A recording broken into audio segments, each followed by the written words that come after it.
Hello दोस्तों, स्वागत है पॉलिटेक्निक स्टार्स पे। मैं हूँ आरके सिंह एंड हम लोग कंटिन्यू कर रहे थे इंजीनियरिंग मैकेनिक्स। चैप्टर चल रहा था simple lifting machine and previous lecture में हम लोग ने बात किए थे लॉ ऑफ मशीन के बारे में, maximum mechanical advantage and maximum efficiency का फॉर्मूला भी देखा था। दोस्तों, अगर आपने इस चैप्टर से प्रीवियस लेक्चर्स नहीं देखे हैं तो सबसे पहले तो आप लोग इस चैप्टर के सारे लेक्चर्स जो है देख लीजिए। तो प्रीवियस लेक्चर देखने के लिए आपको जाना है इस वीडियो के डिस्क्रिप्शन पे, जहाँ पे आपको मिल जाएगा इंजीनियरिंग मैकेनिक्स प्लेलिस्ट का लिंक एंड उस लिंक पे क्लिक करते ही डायरेक्ट चले जाएंगे प्लेलिस्ट में आपको सारे प्रीवियस लेक्चर्स जो है वो मिल जाएगा। तो लगभग इस चैप्टर से जितने भी क्लासेस हो चुके हैं ऑलरेडी, उसको आप बारीकी से देखिए, कोई भी लेक्चर मिस मत करिए, वरना आगे की जो कॉन्सेप्ट हम लोग सीखने वाले हैं, आगे जितने भी क्लासेस होने वाले हैं इस चैप्टर से, उसको समझने में थोड़ा सा दिक्कत होने वाला है आपको। ठीक है, इसीलिए आप लोग प्रीवियस कॉन्सेप्ट पहले क्लियर कर लीजिए, देन हम लोग आगे बढ़ेंगे तो फिर बेहतर रहेगा। ओके, चलो तो कंटिन्यू करते हैं आज का क्लास। आज हम लोग बात करने वाले हैं रिवर्सिबिलिटी ऑफ मशीन के बारे में। रिवर्सिबिलिटी ऑफ मशीन, ठीक है। तो यहाँ से हम लोग दो कंसेप्ट सीखेंगे, एक तो आपका हो गया रिवर्सिबल मशीन एंड दूसरा होगा self locking machine. Reversible machine किसे कहते हैं, सेल्फ लॉकिंग मशीन किसे कहते हैं, वो समझेंगे एंड उन दोनों का जो कंडीशन है वो भी हम लोग देखेंगे। ओके, तो रिवर्सिबल मशीन सबसे पहले डिस्कस करते हैं। What is reversible machine? Reversible machine, reversible machine, reversible machine, what is reversible machine? देखो दोस्तों, आप लोगों ने कुआं तो देखा ही होगा, ये हमारा कुआं है, ठीक है। कुएं के ऊपर कुछ इस तरह का फंक्शन जो है, इस तरह का सिंपल मशीन लगाया जाता है। यहाँ पे आपका एक व्हील रहता है, ठीक है। इस व्हील के ऊपर ऐसे रस्सी को जो है लपेट के रखा जाता है एंड एक रस्सी कुएं के अंदर चला जाता है जहाँ पे बाल्टी को बंधा रखा होता है, ठीक है। एंड दूसरा रस्सी हम लोग इधर से खींचते हैं, तो ऐसे खींच के हम लोग बाल्टी को जो उठाते हैं। ये हो गया हमारा एक सिंपल मशीन। एंड देखिए, इस मशीन का एक आपका ऐसा फंक्शन है कि जब तक हम लोग एफोर्ट को यहाँ पे अप्लाई करेंगे, जब तक रस्सी को जो है खींचेंगे, तब तक ये बाल्टी जो है ऊपर उठता रहेगा, ठीक है। ये जो बाल्टी है ये आपका ऊपर उठता रहेगा। लेकिन जब हम लोग एफोर्ट को अप्लाई करना छोड़ देंगे, रस्सी को बिल्कुल हम लोग खींचते खींचते ऐसे छोड़ दिए रस्सी को, तो क्या होगा, ये आपका जो बाल्टी है वो नीचे की तरफ चला जाएगा। तो देखो, ये जो मशीन है यहाँ पे, ये मशीन दो तरह के काम कर रहा है, फॉरवर्ड डायरेक्शन पे एंड रिवर्स डायरेक्शन पे। फॉरवर्ड डायरेक्शन पे कब, जब हम लोग फोर्स एफोर्ट जो है अप्लाई कर रहे हैं, तब ये आपका सही तरह से काम कर रहा था, ठीक है। लेकिन जब हम लोग एफोर्ट छोड़ दिए हैं, एफोर्ट लगाना छोड़ दिए हैं, तो ये आपका रिवर्स डायरेक्शन पे जो है काम कर रहा है। तो इसी तरह की मशीन को हम लोग कहते हैं रिवर्सिबल मशीन। जब किसी मशीन पे हम लोग एफोर्ट अप्लाई करना छोड़ देंगे, अगर वो मशीन रिवर्स डायरेक्शन पे कोई भी वर्क कर सकता है, तो उस मशीन को हम लोग कहते हैं रिवर्सिबल मशीन। बात समझ में आए? बहुत ही क्लियर है, ठीक है। यहाँ पे है a machine is said to be reversible. अ machine is said to be reversible if it is capable of doing work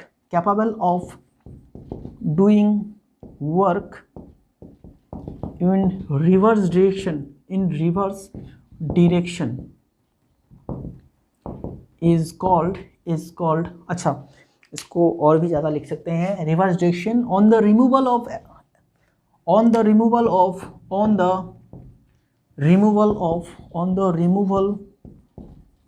of effort, ठीक है। एफोर्ट को जब हम हटा देंगे तो वो रिवर्स डायरेक्शन पे कहेगा, इज कॉल्ड रिवर्सिबल मशीन, ठीक है। ये हो गया हमारा रिवर्सिबल मशीन का कंसेप्ट। एंड और क्या रहा, चलो रिवर्सिबिलिटी को देखते हैं। रिवर्सिबिलिटी क्या है? The action of a machine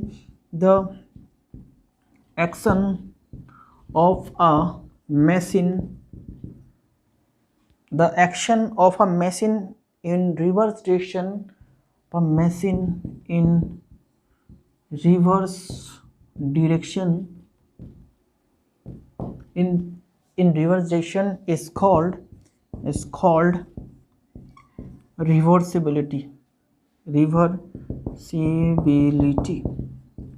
of that machine. Of that machine. ठीक है, ये हो गया हमारा रिवर्सिबिलिटी। एंड अगर एग्जांपल आप लोग देना चाहते हैं तो definitely lifting a bucket from a well. Okay, कुएं से, बाल्टी से पानी निकालना। एग्जाम्पल लिखना चाहता हूँ यार, एग्जाम्पल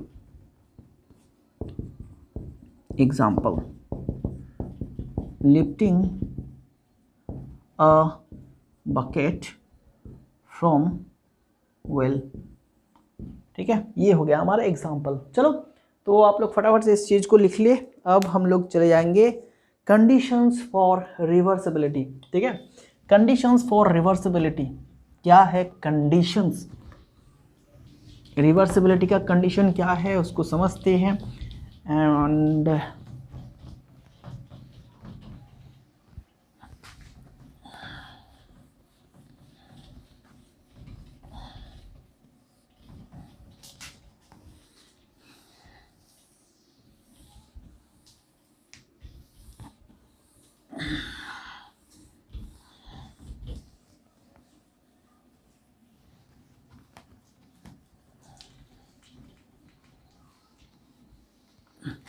चलो हो गया। अभी हम लोग कंडीशन फॉर रिवर्सिबिलिटी देख लेते हैं। Conditions for reversibility, conditions for condition for reversibility.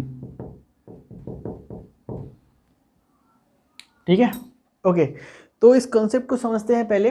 देखो यहाँ पे हम लोग के पास एक सरफेस है। ठीक है, एक सरफेस है। अभी यहाँ पे एक ऑब्जेक्ट है, दिस इज द ऑब्जेक्ट, जिसको हम लोग मशीन से जो है लिफ्ट करेंगे। ठीक है, जिसको मशीन से हम लोग यहाँ से इधर खिसका के इधर लाएंगे। तो यहाँ पे हम लोग एफोर्ट डालेंगे, P is the effort.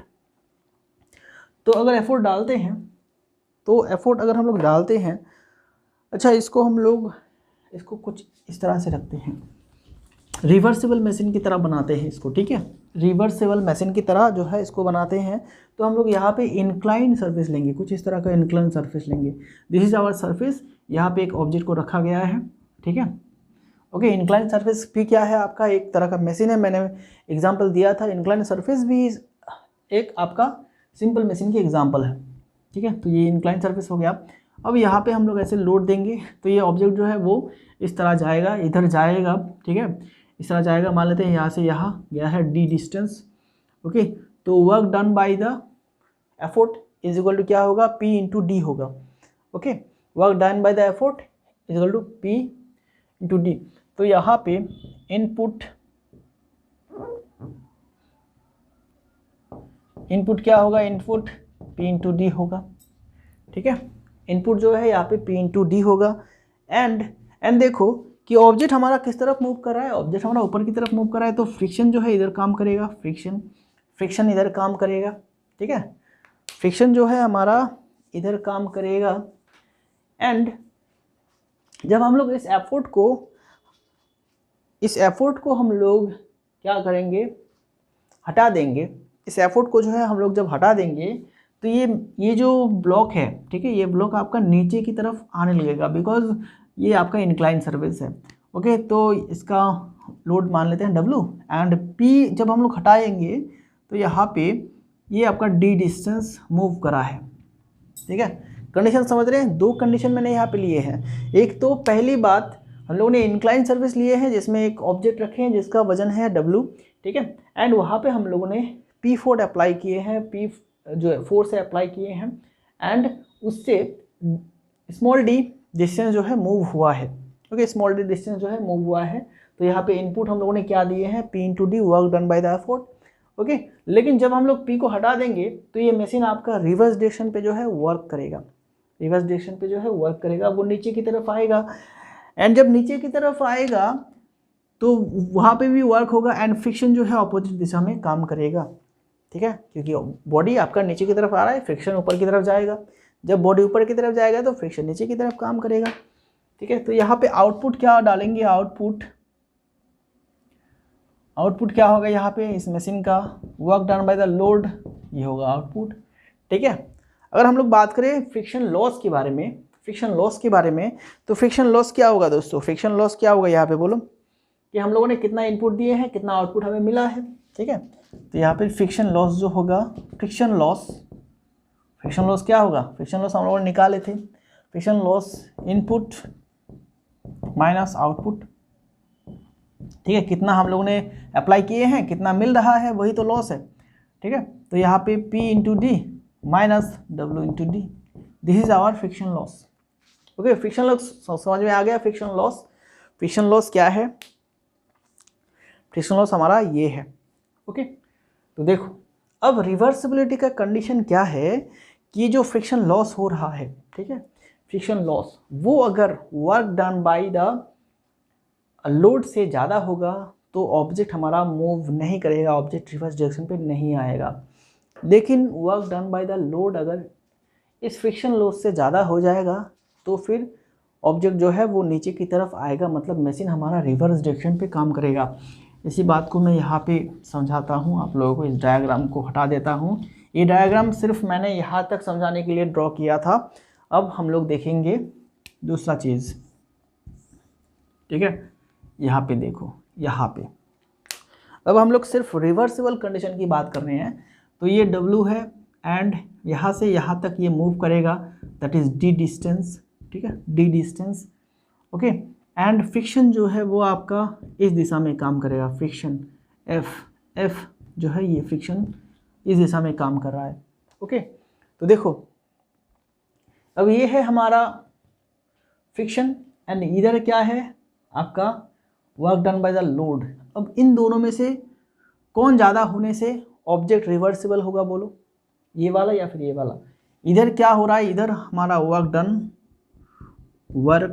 Done by load कितना है, work done by load W into D and friction loss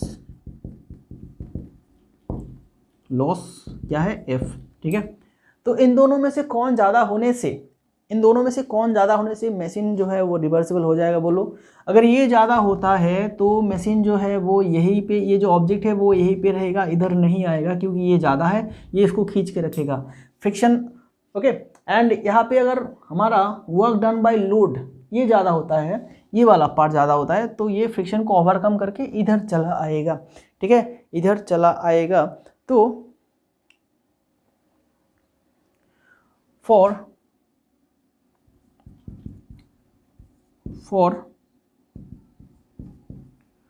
reversible machine क्या होगा, work done by load is greater than friction loss, ठीक है। Work done by load is greater than friction loss, या फिर work done by friction भी आप लोग लिख सकते हैं, वर्क डन बाय फ्रिक्शन भी आप लोग जो है लिख सकते हैं, ठीक है। ये हमारा कंडीशन है। अब इसी कंडीशन को हम लोग थोड़ा सा आगे ले जाते हैं एंड यहाँ तक आप लोग जो है लिख लीजिए फटाफट से, आगे हम लोग देखेंगे अभी इसका कैलकुलेशन एंड इसको एक स्टैंडर्ड फॉर्म में जो है हम लोग रिप्रेजेंट करेंगे, ठीक है।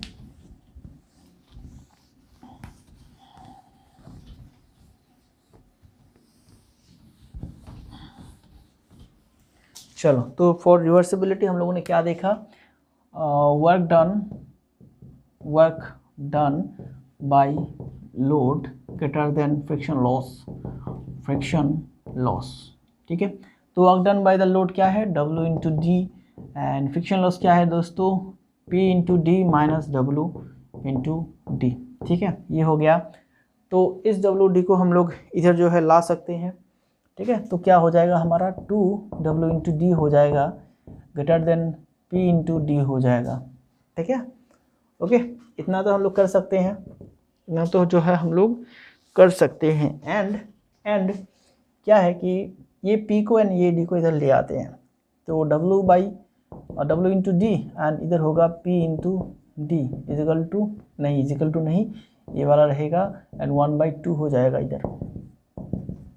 तो W/P क्या है दोस्तों, W/P इजिकल टू D इसको हम लोग लिख सकते हैं 1/2 हो गया, ठीक है। इसको अरेंज करके इस तरह से लिख सकते हैं, ये हो गया हमारा मैकेनिकल एडवांटेज। अच्छा, ये हो गया हमारा वेलोसिटी रेशियो ग्रेटर देन 2, तो ये हो गया हमारा एफिशिएंसी इज ग्रेटर देन 1/2, ठीक है, efficiency is greater than 1/2, efficiency is greater than 1/2, ठीक है। तो ये हमारा condition for reversible machine. And इसको अगर हम लोग परसेंटेज से करेंगे, परसेंटेज से लिखेंगे तो एफिशिएंसी इज ग्रेटर देन 50%। अगर किसी भी मशीन का एफिशिएंसी 50% से ज़्यादा है, ओके, तो वो आपका क्या होगा, रिवर्सिबल मशीन होगा। अ machine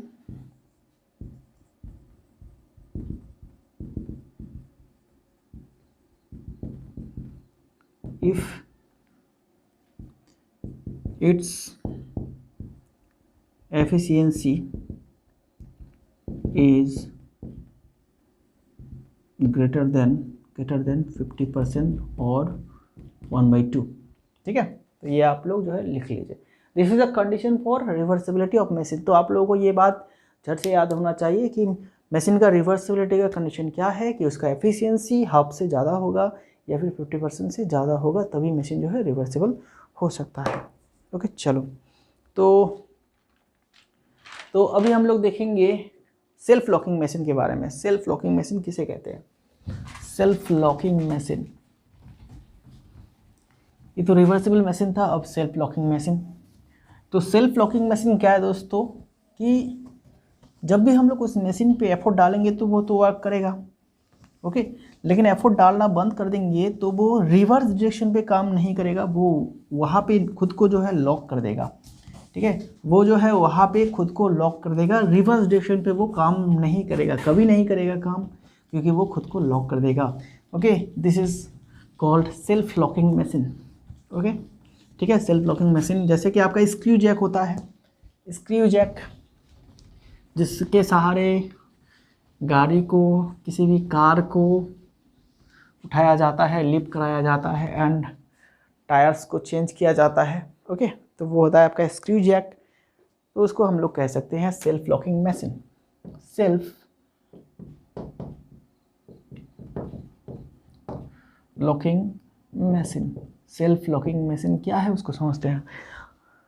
When a machine is not capable of when a machine is not capable of doing work in reverse direction,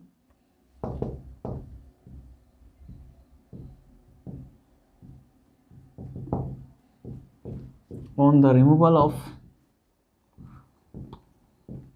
of effort, on the removal of effort is called self-locking machine. Effort is called self-locking machine.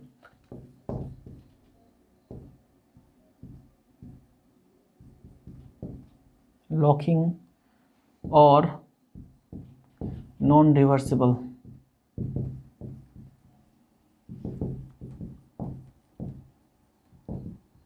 ठीक है, और non reversible machine. Okay, तो example यहाँ पे आप लोग लिखिएगा। Example क्या है? स्क्रू जैक,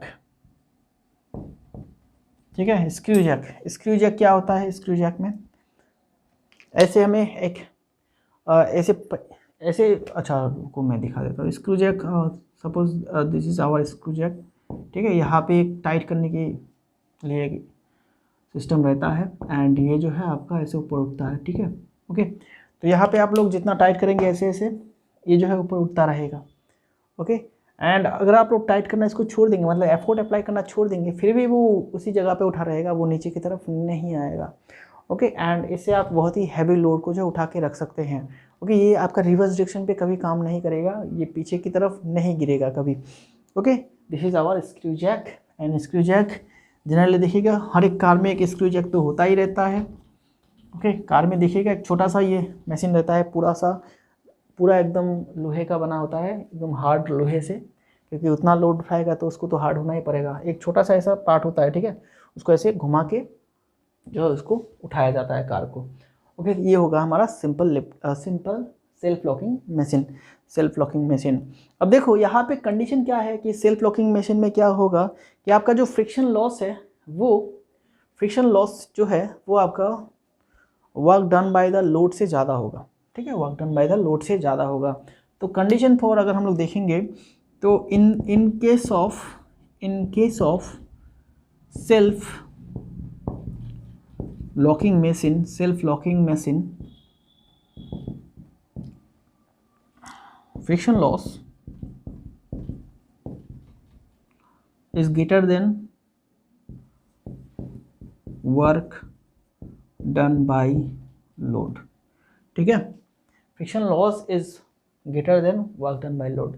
जैसे कि मैंने प्रीवियस कंसेप्ट में समझाया था कि इधर आपका फ्रिक्शन काम कर रहा है, इधर आपका WD काम कर रहा है, ठीक है, फ्रिक्शन WD। तो अगर ये ज़्यादा होगा तो ये पीछे नहीं आने देगा, बहुत ही सिंपल सा बात है। अगर फ्रिक्शन का वर्क अगर ज़्यादा होगा तो वो इसको उधर ही रखेगा, उधर ले जाने की कोशिश करेगा, एंड ये कम है इसीलिए ये इसको इधर नहीं ला पाएगा, मतलब रिवर्स डायरेक्शन पे काम नहीं करा पाएगा। तो कंडीशन हमारा क्या है, फ्रिक्शन लॉस जो है वो ग्रेटर होगा आपका work done by the load से।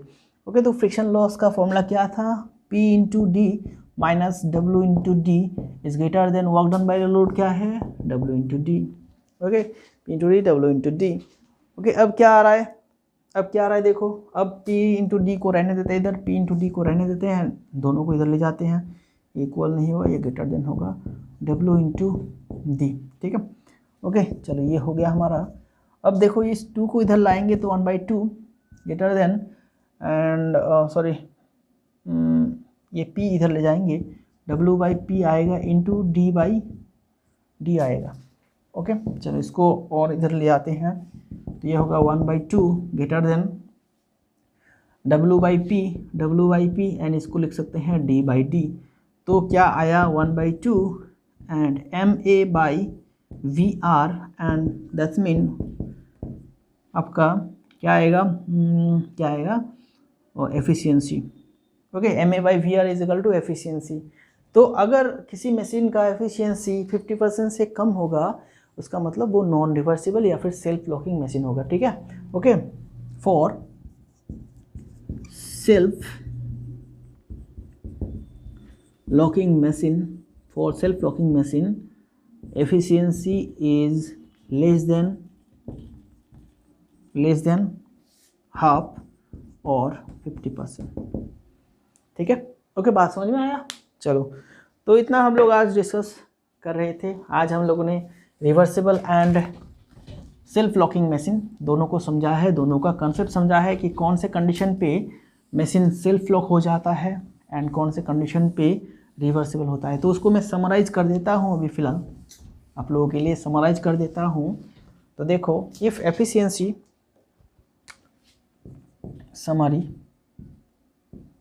समरी क्या होगा,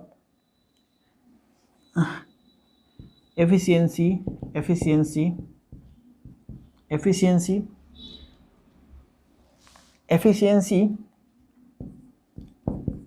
अगर हाफ से ज़्यादा है, ठीक है, एफिशिएंसी जो है अगर हाफ से ज़्यादा है एंड हाफ से कम है। ओके, एफिशिएंसी अगर हाफ से ज़्यादा है तो फिर वो क्या होगा, इस केस में वो क्या होगा, रिवर्सिबल मशीन होगा, ठीक है। एंड अगर हाफ से कम है तो वो आपका होगा सेल्फ लॉकिंग मशीन, ठीक है। ओके, बात समझ में आया। एफिशिएंसी अगर हाफ से ज़्यादा है तो वो रिवर्सिबल होगा एंड अगर हाफ से कम है तो वो सेल्फ लॉकिंग मशीन होगा। बात समझ में आया। चलो, ये था हमारा पूरा आज का कंसेप्ट। हाफ बोले तो 50%, ठीक है, 50%, इसको आप 50% भी लिख सकते हैं। ओके, रिवर्सिबल मशीन क्या होगा, 50% से ज़्यादा होगा एफिशिएंसी, ठीक है। एंड यहाँ पे 50% से कम होगा एफिशिएंसी। ओके, ठीक है, इस 2 बात को याद रखिएगा। ये MCQs में पूछा जाता है, पूरा आपको ये डेरिवेशन पूछा नहीं जाएगा, लेकिन जो इसका शॉर्ट फॉर्म समरी है, ठीक है, कि कौन से कंडीशन पे एफिशिएंसी कितना होने से मशीन जो है वो रिवर्सिबल हो जाता है एंड सेल्फ लॉकिंग हो जाता है, ये आपको देखना है। एंड एग्जाम्पल भी पूछा जा सकता है कि एक रिवर्सिबल मशीन का एग्जाम्पल दो या फिर एक सेल्फ लॉकिंग मशीन का एग्जाम्पल दो। तो आपको देना है सेल्फ लॉकिंग मशीन के लिए screw jack and reversible machine के लिए आप लोग कह सकते हैं lifting bucket from a lifting bucket from a well. Okay दोस्तों, चलो तो आज का जो क्लास है उसको यही पे एंड करते हैं। नेक्स्ट क्लास से हम लोग जो है एक एक मशीन को जो है डिस्कस करेंगे, जितने हमारे सिलेबस में है एक एक करके हम लोग सारे को जो है सॉल्व करेंगे, सारे का जो कंसेप्ट है, सभी का जो फॉर्मूला है वो याद करेंगे एंड एक एक न्यूमेरिकल प्रॉब्लम भी सॉल्व करेंगे हर एक क्लास में। ओके, तो आज से नेक्स्ट क्लास जो होगा वो बहुत ही इंपॉर्टेंट होगा। नेक्स्ट क्लास से हमारा इंपॉर्टेंट क्लास स्टार्ट हो रहा है, क्योंकि मशीन को सीखेंगे, मशीन का फॉर्मूला सीखेंगे, देन उसके बाद उसका न्यूमेरिकल प्रॉब्लम भी हम लोग सॉल्व करेंगे। तो आप लोगों का काम ये है कि प्रीवियस जितने भी क्लासेस मैंने कराए हैं इस चैप्टर से, ठीक है, 4 या 5 क्लासेस तो होगा, उन सभी को पहले आप लोग अच्छे से देख लीजिए, सारे कंसेप्ट को अच्छे से समझ लीजिए, देन आगे आप लोग मशीन को समझेंगे तो बेहतर रहेगा आप लोगों के लिए, आप लोगों को समझ में जल्दी जल्दी आएगा। ठीक है, अगर कंसेप्ट मिस कर देंगे तो फिर समझने में थोड़ा सा दिक्कत हो सकता है। ओके, मैं ऐसा नहीं चाहता हूँ, मैं चाहता हूँ कि आपको ईजिली सारी चीज़ें जो है समझ में आ जाए। ओके, एंड कौन सा कितना याद रखना है मैं तो आप लोगों को हर एक क्लास में बताता हूँ। जैसे कि इस केस में मैंने आपको क्या बताए हैं कि कंडीशन फॉर रिवर्सिबिलिटी, उसका जो डेरिवेशन है उसको आप लोग ठीक तरह से अगर याद ना भी रखते हैं, लेकिन ये याद रखिएगा कि रिवर्सिबल मशीन के लिए जो एफिशिएंसी होता है वो आपका क्या होता है, 50% से ज़्यादा होता है। ठीक है, 50% से वो ज़्यादा होता है। ओके, 50% से जो है वो ज़्यादा होता है, एंड एफिशिएंसी अगर 50% से कम है तो फिर वो सेल्फ लॉकिंग मशीन हो जाएगा। ओके, चलो तो मिलते हैं नेक्स्ट क्लास में, इसको मैं बाद में इसको क्लीन कर दूंगा। ओके, तब तक के लिए अपना ख्याल रखना, एंड क्लासेस अच्छा लग रहा है तो क्लासेस को लाइक कीजिए करें, अपने दोस्तों के बीच शेयर कीजिए करें, एंड क्राउड्स को जो है हमारे सेकेंड सेमेस्टर के जितने भी स्टूडेंट हैं और भी स्टूडेंट को आप लोग लाइए हमारे चैनल पे, ताकि सभी स्टूडेंट जो है हम लोगों से आपका फ़ायदा ले सके। ठीक है, इन सभी क्लास का फ़ायदा ले सके, एंड मस्ट आप लोग कमेंट ज़रूर कीजिएगा क्लासेस का जो क्वालिटी है वो कैसा लग रहा है, क्लासेस में कंटेंट सही से मिल रहा है कि नहीं, ठीक से समझ में आ रहा है कि नहीं, सभी चीज़ों को जो है आप कमेंट पे बता सकते हैं। कोई प्रॉब्लम है, दिक्कत है तो फिर व्हाट्सएप पे कांटेक्ट कर सकते हैं, नो प्रॉब्लम। ओके, ठीक है, मैं व्हाट्सएप पे हर वक्त जो है अवेलेबल होता हूँ, आप लोग कहीं किसी भी वक्त जो है कांटेक्ट कर सकते हैं अगर आपको कोई प्रॉब्लम हो रहा है तो। ओके, चलो मिलेंगे नेक्स्ट क्लास में, थैंक यू वेरी मच।